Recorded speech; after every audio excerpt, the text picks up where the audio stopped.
प्रत्येक कर्म एक बीज के समान होता है और आप जैसा बीज बोते हैं वैसा ही आपको फल भी मिलता है। अच्छे कर्म आपको सद्गति देते हैं, प्रशंसा का पात्र बनाते हैं।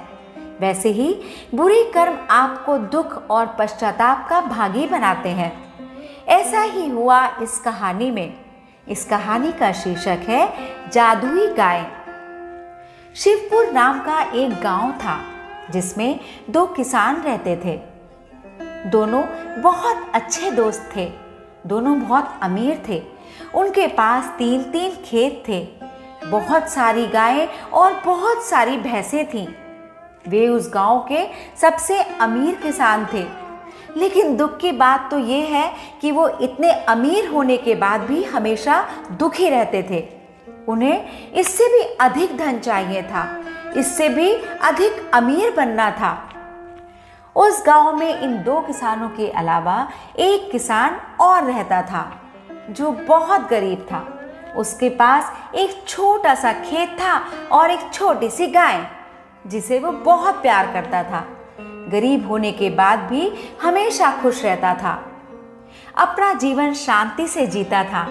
हर रात सोने से पहले भगवान को धन्यवाद करता कि हे प्रभु, आपकी दया से मैं बहुत खुश हूँ। वो दोनों अमीर किसान उस गरीब किसान को हमेशा इतना खुश देखते थे। उसे इतना खुश देखकर सोच में पड़ जाते थे कि यह इतना खुश कैसे है, जबकि वह हमसे बहुत गरीब है। उसके पास ज्यादा धन भी नहीं है। उसके पास हमारी तरह ना खेत है, ना गाय है, ना भैंसे हैं। तब भी वह इतना खुश कैसे रह सकता है? वह दोनों जब भी उसको मिलते तब उसका बहुत मजाक उड़ाते और उसके सामने धनवान होने का दिखावा करते। फिर भी वह गरीब किसान उनको कुछ नहीं कहता था। उस पर उनकी मजाक का कोई प्रभाव ही नहीं पड़ता था। इससे वह अमीर किसान क्रोध में आ जाते। यह सिलसिला बहुत दिनों तक ऐसे ही चलता रहा। एक दिन की बात है, उन अमीर किसानों ने उस गरीब किसान को दुखी करने का विचार सोचा। उन्होंने उस गरीब किसान के पास जाकर कहा कि हमें तुम्हारी गाय दे दो, उसके बदले में हम तुम्हें 100 चांदी के सिक्के देंगे जो तुम्हारी गाय के लिए पर्याप्त हैं। उस किसान ने गाय बेचने से मना कर दिया क्योंकि वह अपनी गाय से बहुत प्रेम करता था। इसलिए वह किसी भी कीमत पर अपनी गाय को नहीं बेचना चाहता था। गाय बेचने के लिए उस गरीब किसान का इनकार अमीर किसानों को पसंद नहीं आया। उन्होंने उससे बदला लेने की ठान ली। एक रात जब गरीब किसान सो रहा था तो उन्होंने इसके खेत में जाकर सारी फसल जला दी, जिससे वह गरीब किसान और गरीब हो गया। गरीब किसान सुबह उठा तो उसने अपने खेत की ऐसी दशा देखी। वह दुख के कारण रोने लगा और बहुत उदास हो गया। अब उसके पास धन की बहुत कमी थी। न पर्याप्त धन था, न पर्याप्त खेत खलियान थे कि वह अपनी गाय को चारा तक भी खिला सके। बिना खाए गाय मर जाती। इससे अच्छा वह अपनी गाय को बेच दे। इसलिए उसने अपनी गाय को बेचने का निश्चय कर लिया। वह अपनी गाय को लेकर दूसरे गांव में बेचने के लिए चला गया। उसने अपने पास जमा पूंजी 10 चांदी के सिक्के भी रख लिए और एक जंगल की तरफ से जाने लगा। उसने सोचा किसी ने मुझ पर अगर हमला कर दिया तो मेरे चांदी के सिक्के वो लेकर चला जाएगा। इसलिए उसने चांदी के सिक्के की पोटली गाय के गले में बंधी घंटी में छिपा दी। थोड़ी देर चलते चलते वह थक गया, इसलिए उसने एक सराय में आराम करने का सोचा।